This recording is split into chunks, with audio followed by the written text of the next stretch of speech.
할렐루야. 감사합니다. 정말 은혜가 됩니다. 찬양에도 큰 은혜 받았고요. 우리가 디모데후서를 보는데 정말 디모데는 영적인 바울의 아들로 우리는 잘 알고 있지요.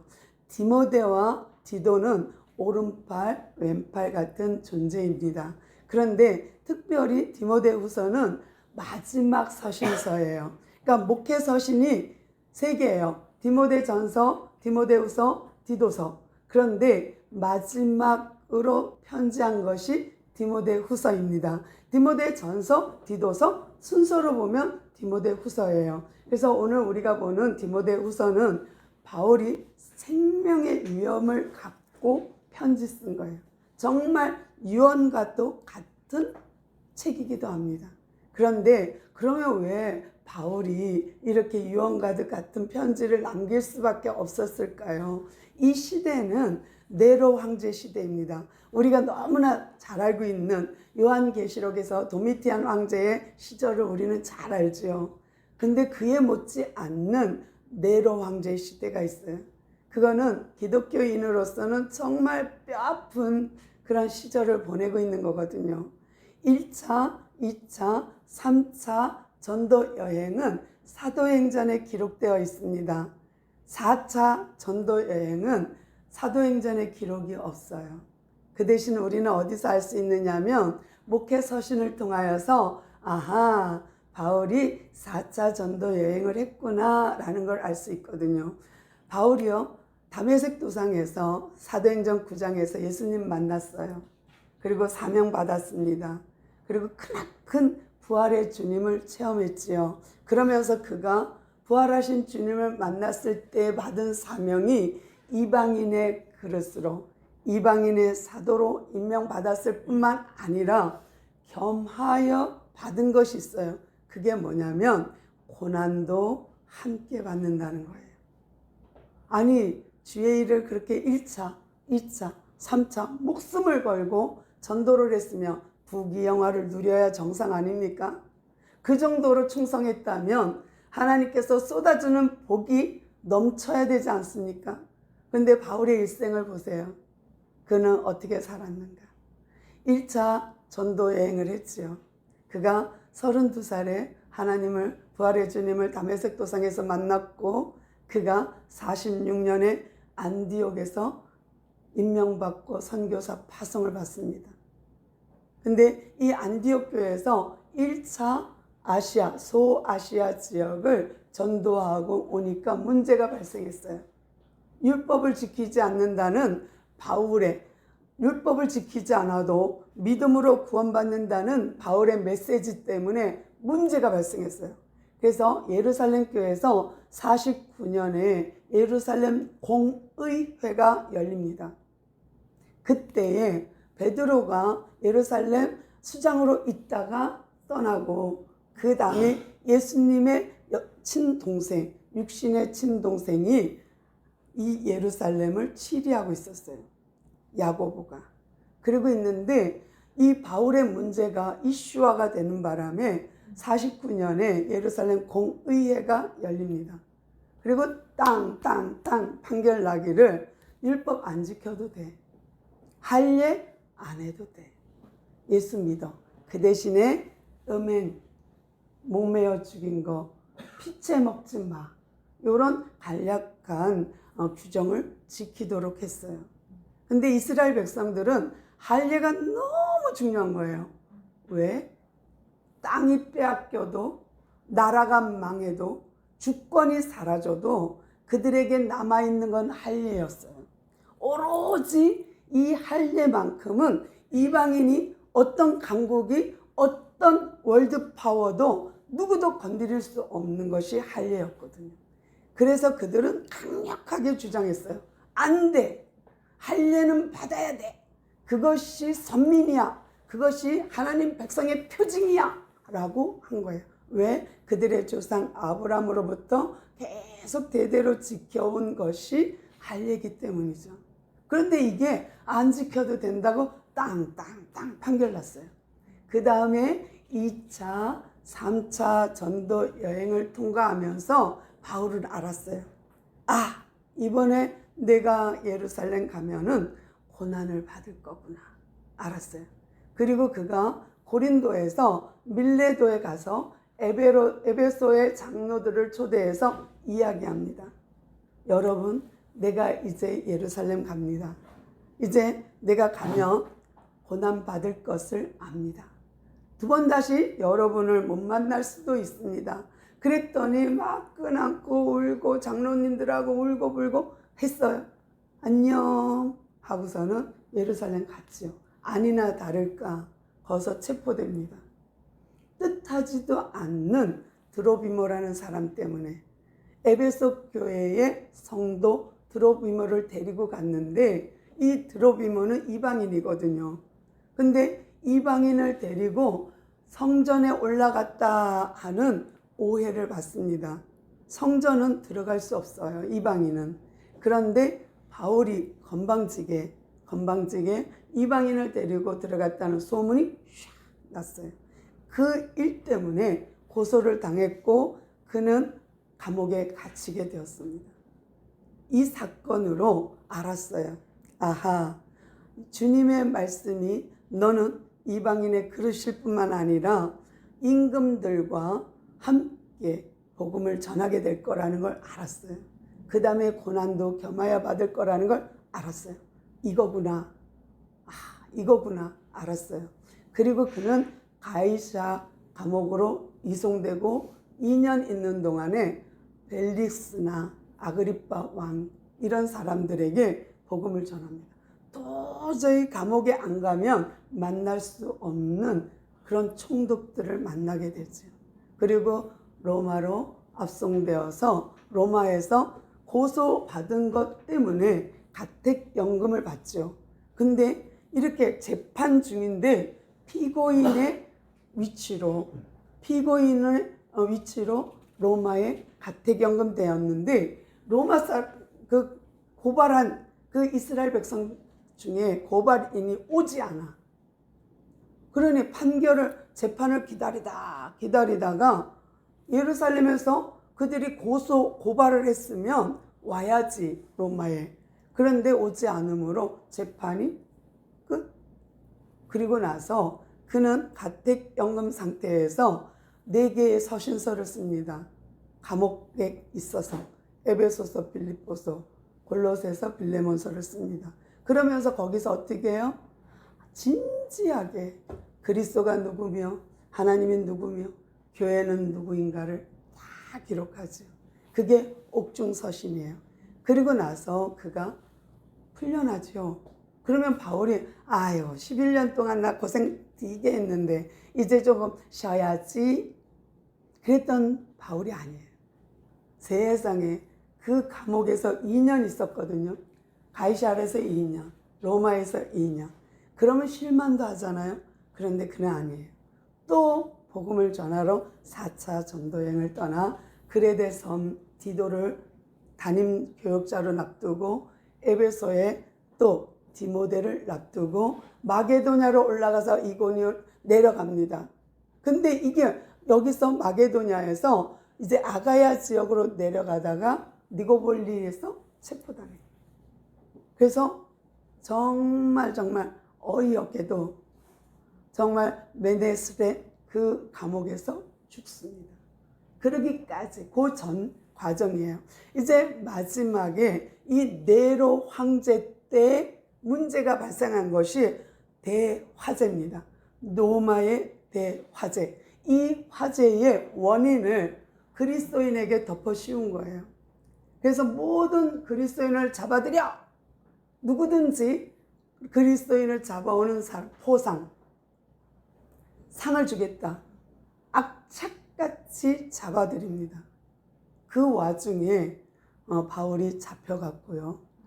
이 메네스텔 그 감옥에 갇히게 되었는데, 감옥이요 아주 가벼운 죄수는 지상 1층, 그 다음에 조금 더 중죄인은 반지하 안쪽에, 아주 중죄인은 깊은 감옥에 갇히게 돼요. 근데 바울은 그리스도인의 수장 아닙니까? 사도 아닙니까? 이방인의 사도죠. 그러니까 그를 깊은 감옥에 넣었어요. 춥고 축축하고 햇빛 하나 없는 그곳에 있으면서 그가 느꼈어요. 아하, 이거는 로마 감옥과는 달라. 이거는 가택 연금과는 달라. 이제 나는 여기서 죽겠구나 하고 처음에 쓴 책이 디모데 전서입니다. 그리고 한 2년 지났죠. 그러니까 바울이 68년에 죽습니다. 근데 잡힌 게 약 65, 6년으로 봅니다. 그리고 2년 있다 죽으니까 디모데에게 편지를 쓰는 거예요. 마음을 담아서. 근데 어떤 마음일까요? 생명을 담보로, 생명을 왔다 갔다, 생명의 위협을 느끼면서 디모데에서 전서 후서를 통하여서 생명의 주, 구주에 대한 이야기를 하는데요. 디모데 후서 1장에서 이렇게 인사합니다. 디모데 후서 1장 2절에 보면 생명의 언약, 그 주님은 어떤 주님인 줄 알아?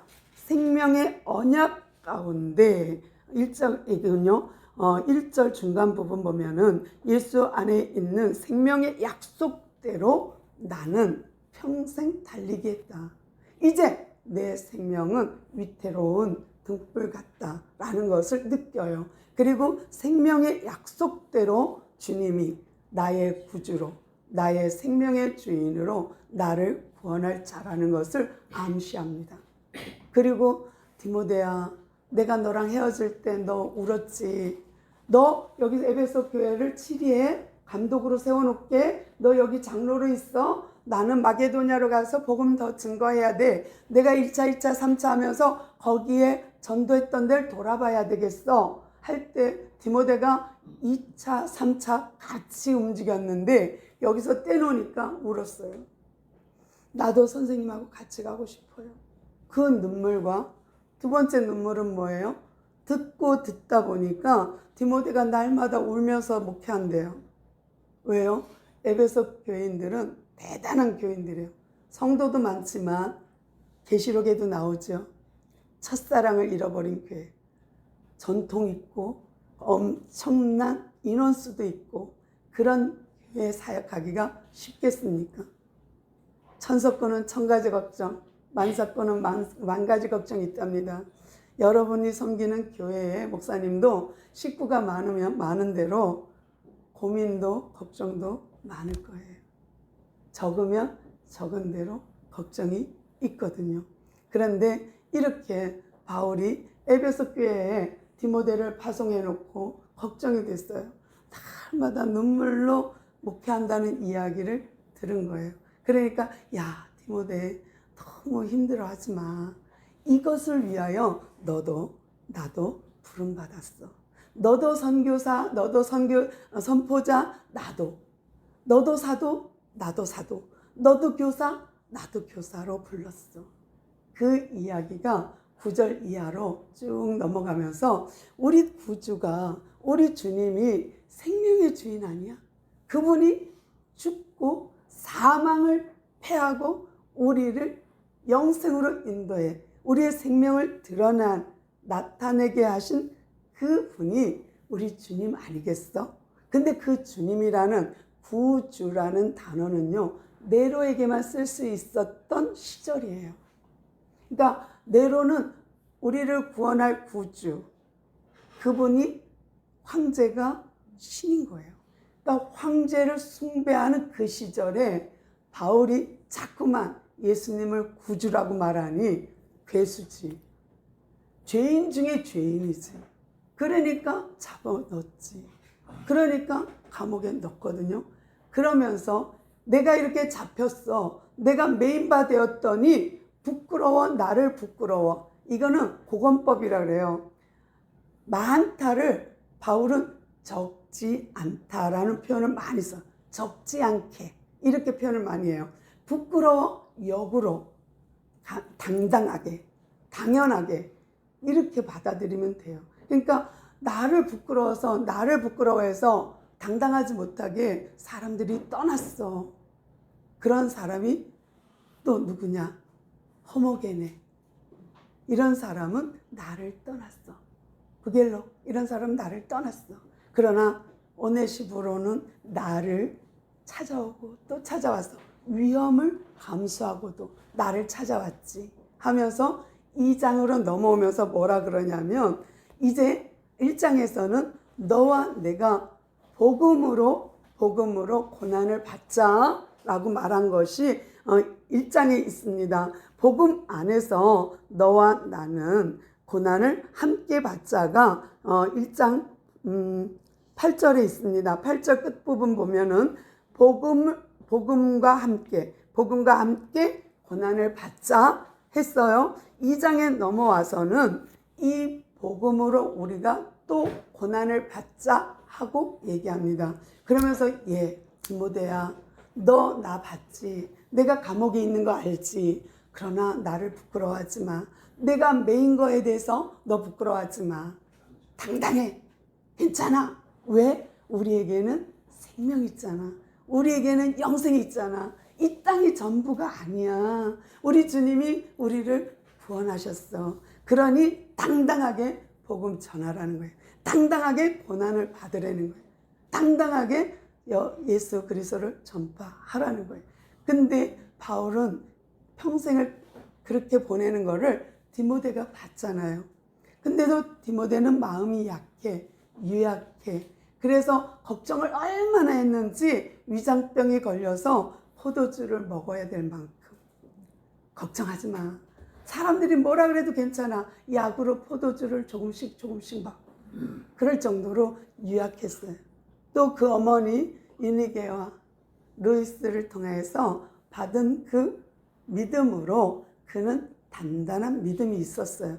그럼에도 불구하고 성품상 유약해서 그가 걱정이 많아. 그런 디모데에게 너 나와 함께 복음으로 고난을 받고 기쁘게 이 사역을 감당하자 하고 시작하는 것이 2장입니다. 내 아들아, 너는 그리스도 예수 안에서 은혜 가운데 강하여라 하고 말하고 있는 거예요. 그러면서 네가 내가 전한 복음을 가르칠 수 있을 거야. 너는 잘하잖아. 그러니까 네가 이 복음을 전해. 근데 전하는, 하나님의 복음을 전하는 아주 좋은 용사, 좋은 일꾼의 표지를 3개 말합니다. 우리가 너무나 잘 알고 있는 병사와 같이, 너무나 우리가 잘 알고 있는 경기자와 같이, 진짜 잘 알고 있는 농부와 같이 너는 그렇게 복음을 전해줬으면 좋겠어.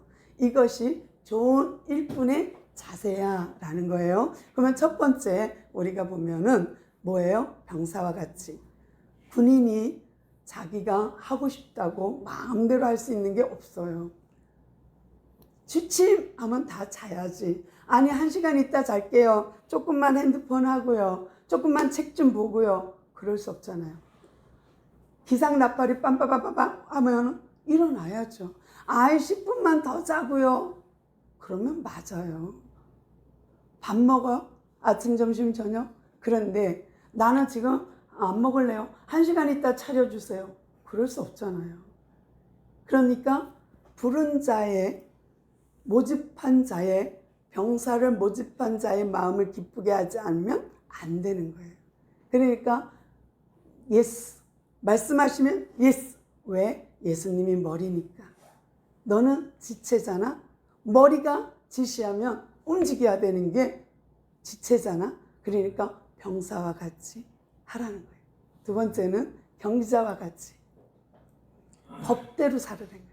근데 만약에 약물을 먹고 달리기를 해서 1등 했다. 그러면 어떻게 해요? 안 되지. 테스트에 걸리면 그 반납해야죠. 아무리 면류관을 받았어도 그 1등 금메달을 달았어도 뺏기죠. 경기자는 법대로 해야 합니다. 그러니까 우리 세상에 법이 있고 법을 준수하듯이 하나님 나라, 하나님의 나라도 법이 있습니다. 그 법이 율법이요, 규례요, 법도입니다.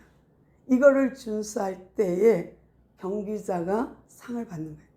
관을 씌워주는 거죠. 우리 모두 다 달리는 경기자가 정상대로 법대로 하여서 모두 다 멸관을 받기를 소망합니다. 또한 농부와 같아요. 농부는 어때요? 비바람이 막 몰아치면 아이고 좀 쉬고 내일 나가봐야지. 그럴 수 있나요?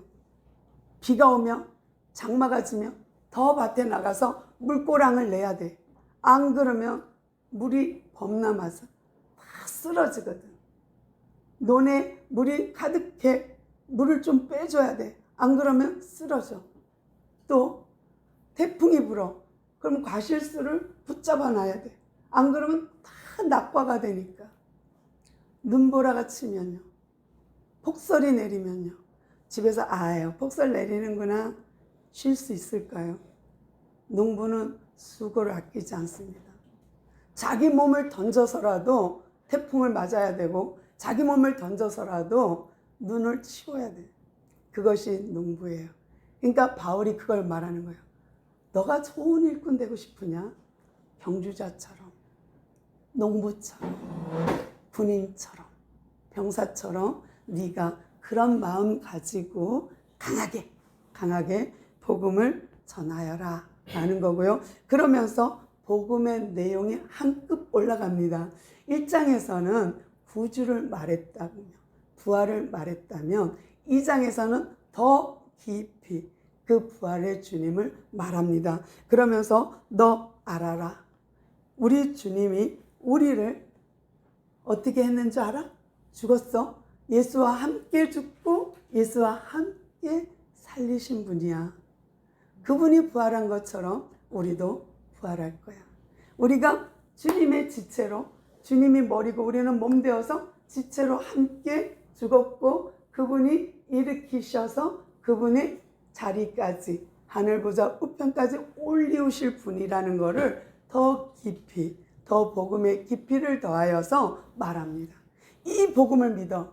이 복음을 믿어. 이 예수를 믿어. 우리 그런 사람이야 라고 말하면서 바울이 너와 나를 그렇게 하나님이 초대했어. 너와 나를 그렇게 예수님이 불렀어 라는 거예요. 그러면서 이 복음을 증거하길 바래 라는 거예요. 그러니까 유약한 디모데에게 바울은요 끊임없이 고난을 받으라는 거예요.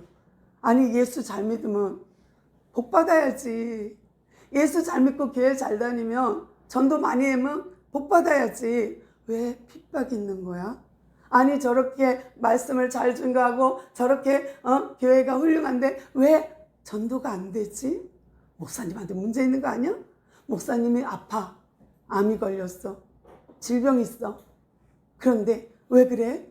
목사님이 복음 전하고 교회하고 그러면은 교회를 운영하고 그러면 잘 되고 자녀도 잘 되고 그래야지. 왜 아픈 거야? 왜 질병에 걸렸어? 왜 난치병이야? 그러면 복음을 잘 모르는 거예요. 정말 하나님께서는 바울에게 그렇게 한 것처럼 각자에게 주신 사명이 있어요. 각자의 몫이 있어요. 그 그릇대로 사는 거예요. 그 그릇대로. 그래서 큰 집에는 그릇이 있어. 금그릇도 있고 은그릇도 있고 나무그릇도 있고 질그릇도 있는데 그러면 금그릇이라면 귀한 거고 질그릇이라면 나쁜 거냐? 아니요.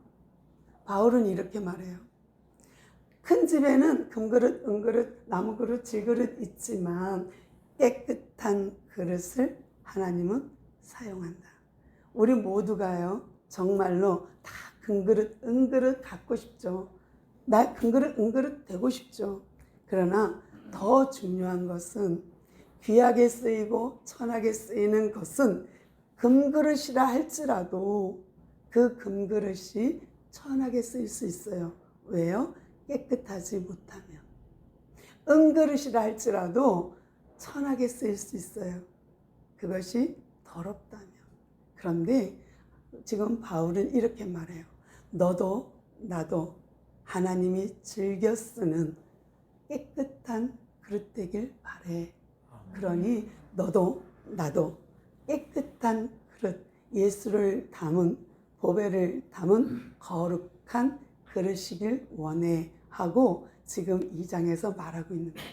우리가 이 자리에 있는 우리 모두가요, 정말 금그릇, 은그릇 되기 원하기보다는 깨끗한 그릇 되어서 하나님께 즐겨 쓰이는 하나님의 그릇들 되기를 소망합니다.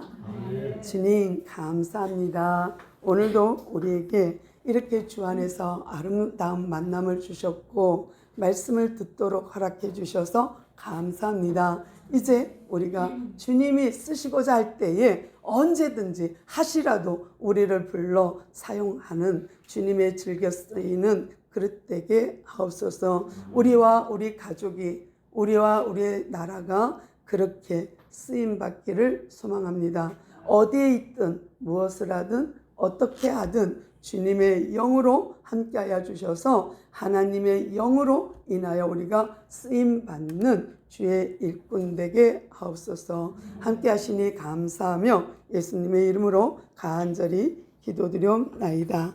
아멘.